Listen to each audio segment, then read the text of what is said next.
നമസ്കാരം. ന്യൂസ് കേരള പ്രധാന വാർത്തകളുമായി CK നാസർ കാഞ്ഞങ്ങാട്. ഇന്ത്യക്കാരുടെ രക്തം കൊണ്ട് കളിച്ചാൽ പാകിസ്ഥാൻ വലിയ വില കൊടുക്കേണ്ടി വരുമെന്ന് പ്രധാനമന്ത്രി നരേന്ദ്രമോദി പറഞ്ഞു.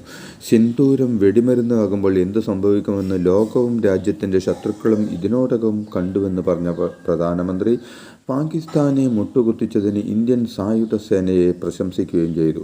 ഓപ്പറേഷൻ സിന്ദൂറിനു ശേഷമുള്ള ആദ്യ പൊതുസമ്മേളനത്തിൽ രാജസ്ഥാനിലെ ബിക്കാനേറിൽ ജനക്കൂട്ടത്തെ അഭിസംബോധന ചെയ്ത് സംസാരിക്കുകയായിരുന്നു അദ്ദേഹം. മോദിയുടെ സിരകളിലൂടെ ഒഴുകുന്നത് രക്തം മാത്രമല്ല, ചൂടുള്ള സിന്ദൂരവും കൂടിയാണെന്നും ഓരോ ഭീകരാക്രമണത്തിനും പാകിസ്ഥാൻ വലിയ വില നൽകേണ്ടി വരുമെന്നും പ്രധാനമന്ത്രി കൂട്ടിച്ചേർത്തു.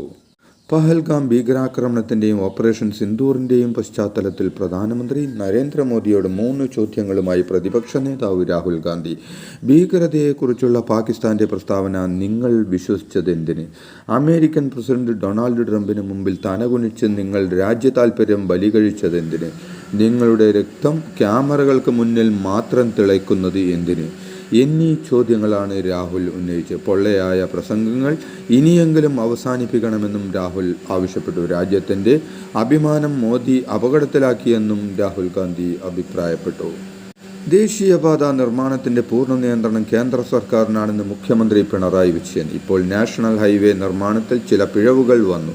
അതോടെ അതിനെ വിമർശിച്ച് ചിലർ രംഗത്ത് വന്നിട്ടുണ്ട്. ദേശീയപാതയുടെ A മുതൽ ഷ വരെയുള്ള കാര്യങ്ങൾ ചെയ്യുന്നത് ദേശീയപാത അതോറിറ്റിയാണെന്നും പ്രശ്നങ്ങൾ പരിഹരിച്ച് അവർ മുന്നോട്ട് പോകുമെന്നാണ് പ്രതീക്ഷിക്കുന്നതെന്നും പ്രധാനമന്ത്രി കൂട്ടിച്ചേർത്തു. ദേശീയപാത 66 മലപ്പുറം കൂരിയാട് അടക്കം നിർമ്മാണത്തിലുണ്ടായ തകർച്ചയിൽ പ്രതിപക്ഷത്തിൻ്റെ ആരോപണങ്ങൾക്ക് മറുപടി പറയുകയായിരുന്നു മുഖ്യമന്ത്രി പിണറായി വിജയൻ.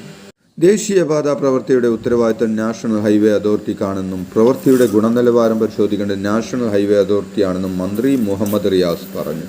അതേസമയം സർക്കാരിൻ്റെ വികസന നേട്ടങ്ങൾ ജനങ്ങളിലേക്ക് എത്തിക്കാൻ റീൽസ് തുടരുമെന്ന് മന്ത്രി വ്യക്തമാക്കി. സോഷ്യൽ മീഡിയ ഉപയോഗിക്കണമെന്നത് തീരുമാനമാണെന്നും എത്ര വിമർശനങ്ങളുണ്ടായാലും അത് തുടരുമെന്നും വികസന നേട്ടങ്ങൾ ജനങ്ങളിലേക്ക് എത്തിക്കാനുള്ള മാർഗമാണെന്നും മന്ത്രി ഫേസ്ബുക്കിലൂടെ വ്യക്തമാക്കി.